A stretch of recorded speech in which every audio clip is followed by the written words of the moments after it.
हे भगवान, आदि ब्रह्मा आदिनाथ भगवान ने असी मसी कृषि विद्या वाणिज्य की शिक्षा इस जगत को दी। उनके युगों युगों के बाद आचार्य भगवान हुए, जिन्होंने शिक्षा, स्वरोजगार, संस्कृति, गौ संरक्षण एवं सभी जीवों के संरक्षण की व्यवस्था कर गए। सभी जीवों के संरक्षण का संदेश दे गए। यह उनके पुण्य का उदय था या इस जगत के पुण्य का, और हम उनके इस जगत में हुए हमारे पुण्य का उदय है। और जो व्यवस्था कर गए वह हजारों सालों तक आदिनाथ भगवान के युग को जीवंत रखेगा। कृपया इसका। देखिए, आपने बिल्कुल सही बात की है। हमारे गुरुदेव ने आदिनाथ भगवान की तरह इस लोक संस्कृति को वह सब भुलाया नहीं जा सकेगा। ये बहुत बड़ी देन है। आपने पूछा ये उनका पुण्य था या हमारा पुण्य था।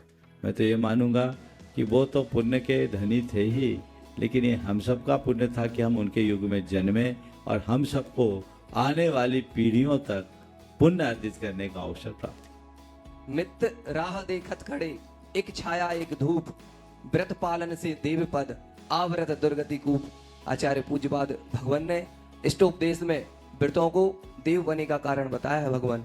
तो महाव्रत या अणुव्रत या सामान्य से जो हम दैनिक जीवन में व्रत धारण करते हैं, तो कौन से व्रतों को हम देव पद का कारण बने। साथ ही वैमानिक देव या अन्य जो 3 देव हैं, उनमें से कौन से देव का बंद करेंगे कि कृपया शंका का समाधान करें। देखिए, बहुत सही बात है। व्रती देव पर्याय के अलावा अन्य पर्याय नहीं पाता, लेकिन यहाँ व्रती से तात्पर्य अनुव्रती या महाव्रती का है, सामान्य व्रतों का नहीं।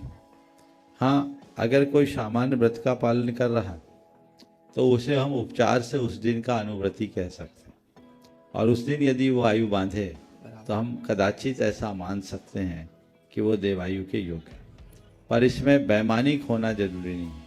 सम्यक दर्शन के साथ होगा तो नियम से वैमानिक होगा, बाकी में देव पर्याय।